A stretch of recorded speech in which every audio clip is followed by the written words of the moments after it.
Hi guys, I did not post last week because I have been very busy adjusting to numerous new things in my life. And I get a little anxious with new things and learning new things because I just don't feel comfortable or confident.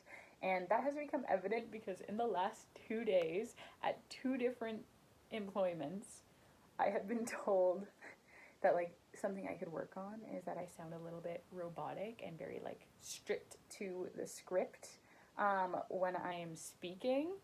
And I know that's something that I like struggle with. Like when I first meet someone, especially when there's like a level of respect that I'm exceeding, I am so quiet.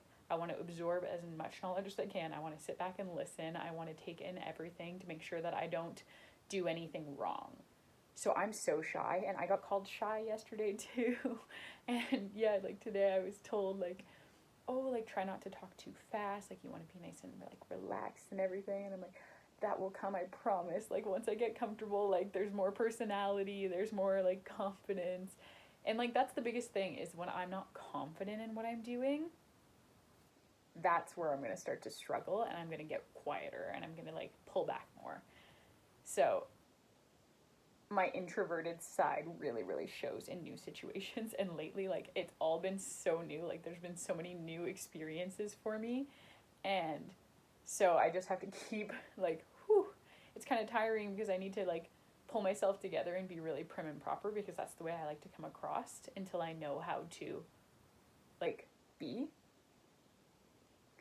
But even like I realized today too, so I was shadowing a doctor, and last time that I shadowed, he kind of threw me into the deep end a little bit and didn't tell me that I was going to be running some of the testing in the session and just like switch chairs with me. And like I'm holding the equipment in front of the patient and stuff. And like I'm a little shaky and I keep like looking back for reassurance. And um, today I like had the same kind of situation, except for he left the room when I did the testing. And I was so much more calm and like confident and like I wasn't shaky. And I just like realized when there's someone there for me to like affirm, confirm that I'm doing what I'm supposed to be doing correctly, I'm going to rely on them and I'm not going to be confident. Feeling like, oh my God, this person's watching me perform. I need to do well, kind of thing. But as soon as he left the room, I'm like, I have no choice here. I need to be confident. I am now him. And so it was so much better that way, though. Just push me off the pool into the deep end, and I have no choice but to swim. Like, swim or drown. Those are my options. So I actually, while it was scarier, because he was like, I'm going to leave the room, I'm like, okay, bye. Yeah, just leave me with the patient. It's cool. I'll do it. I'll do the testing. Uh, while that was scary, best way for me to learn. And like now I feel much better. Like going in next time, I'm going to be like, okay, I actually like, I know what I'm doing. Excellent. And I'm sure it's going to be the same thing with my other job. So it's kind of cool though. Kind of cool. Funny to be called shy and robotic. Because I feel like when I'm comfortable, I'm very not those things. But it's funny. Also, other update, I'm getting a haircut. I'm posting this on Wednesday. Today's Monday, but I'm posting this on Wednesday and I'm getting my haircut on Wednesday. So you may never see me again because I'm trying something new. And we'll see how that goes. But that's not even why I wanted to come on here. I decided for the last 2 weeks, I have been trying to film a vlog or write stories or poetry or like anything because I had a realization a while ago and I haven't been able to formulate it into like cohesive sentences. It's just like run on sentences and sentence fragments that are just randomly flowing in and out of my head. And every time I try to like explain it in like a structural way, it doesn't make sense or it just like it's a mess. And so I'm going to attempt to summarize it right now.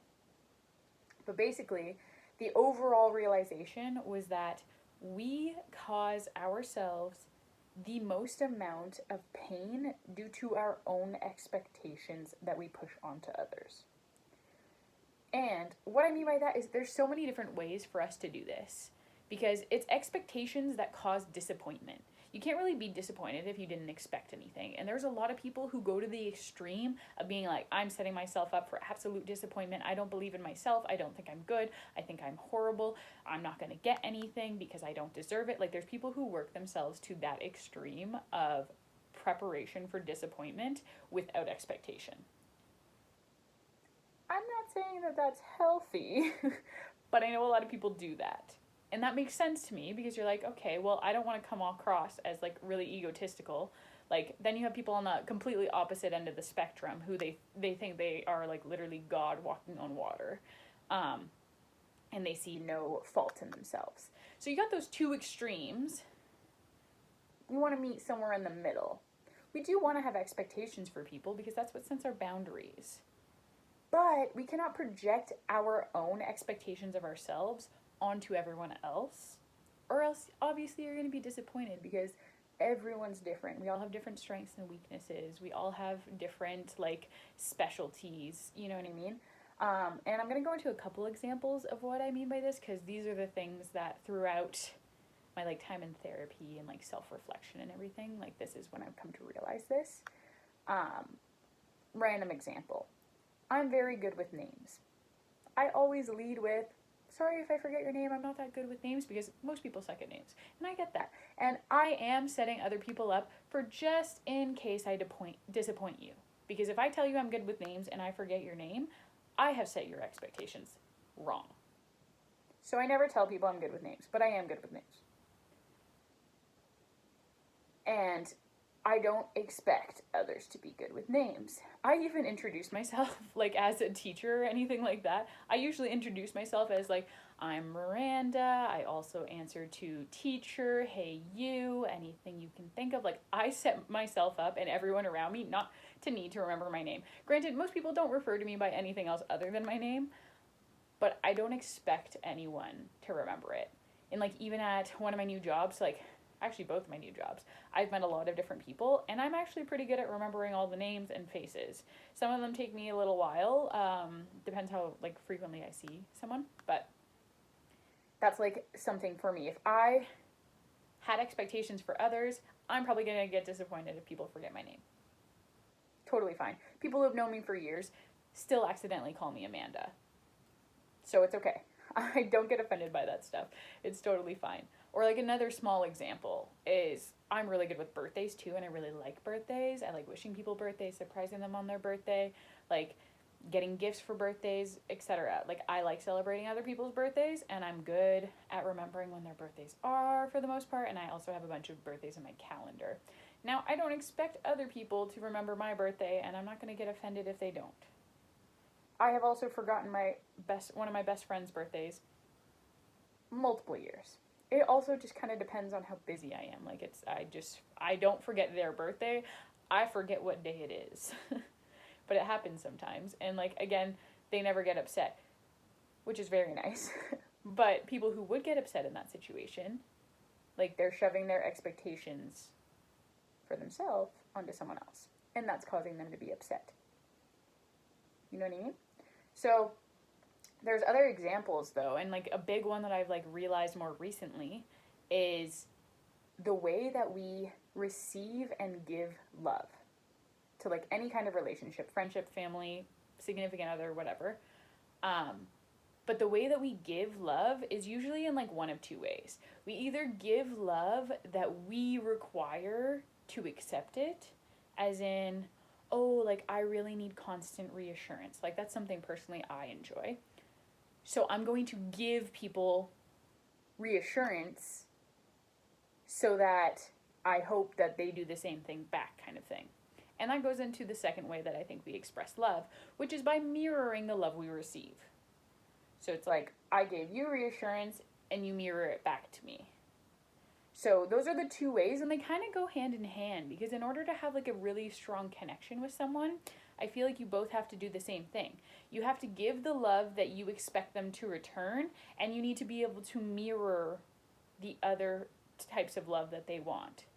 That way you're both formulating like an intertwined connection between what you want and what you need and what you're willing to give. right? So there's those 5 like love languages, and what you give is not necessarily always what you like want to receive. Like, I'm not a super affectionate person physically towards others, so that's not really my form. And like, I know that that's other people's. Like, I have friends who are physically affectionate, and I will be more physically affectionate because I know that I need to mirror that back to them, because that's what they need. I'm someone, like I said, who needs reassurance. So I give an amplitude of reassurance. Like, I give a lot of time, effort, like that kind of thing. And my number one fault, my own fault for expectations, so I don't usually expect people to do much. However, in a lot of my previous relationships, I'm someone who's really like thoughtful and like good at giving gifts or surprises or like creating gifts or meaningful like moments, that kind of thing. Like, my brain just works that way. So I've always been pretty good at that. And it's just like sometimes something reminds me of someone and I'm like, "Oh, yes. Random surprise. Let me get you this." Or like inside jokes, like events, that kind of thing. Like, I just think like that.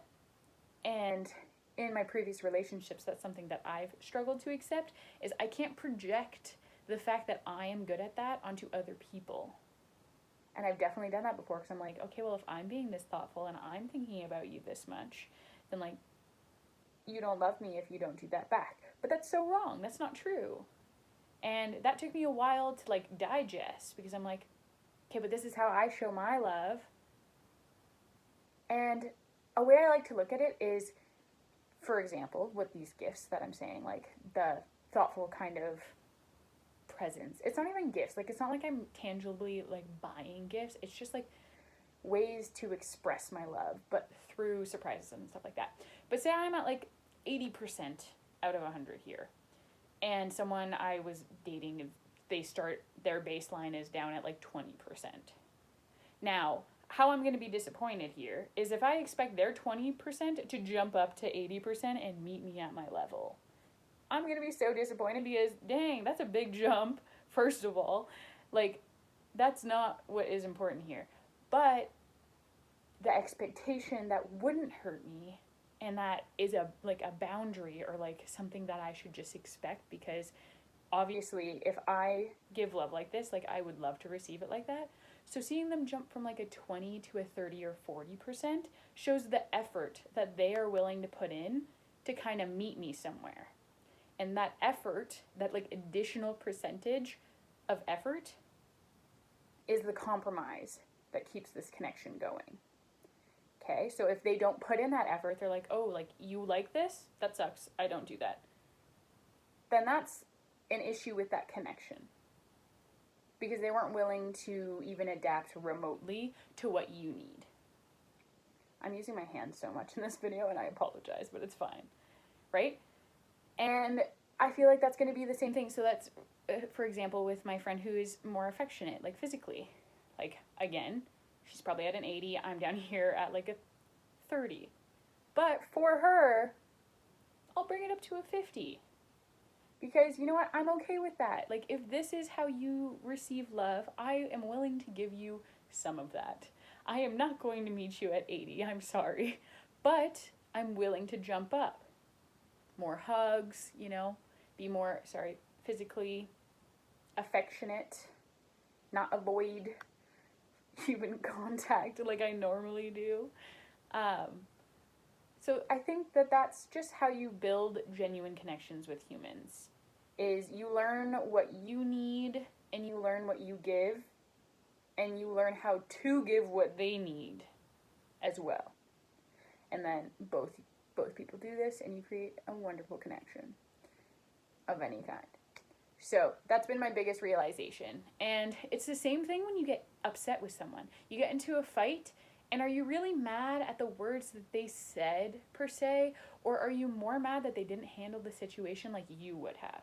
And they didn't say the things that you would have? Because again, you're pushing your expectations of what you would do on someone else, and we're all different. We all handle pain different. We all handle love different. We all handle sadness different. Like, we are all programmed differently. We are shaped by nature and nurture. and we're all different. And expecting someone to be just like us, you're setting yourself up for disappointment. But having expectations of people is important because you need to have boundaries for yourself and what you're willing to accept. Yeah, because that's what it is. Loving anyone else is all about it's not about, oh my god, I love how amazing this person is. I'm like, they're so trustworthy, they're so kind, they're so polite. Like, loving that stuff is way easy. Like, that's not hard, that's not a challenge. Of course, like, that's easy to love. It is what red flags you are willing to put up with. Because if you're like, oh, this person's not like that thoughtful, but they try, I can put up with trying. As long as they're trying, that's fine. You know what I mean? Whatever red flags that you're like, this looks a little less red for you, so I can put up with it. It's fine. You know? More like a yellow flag, if you will. Anyway, I hope that made some amount of sense. Took me like 2 weeks to be able to say this. So, anyway, have a great rest of your week.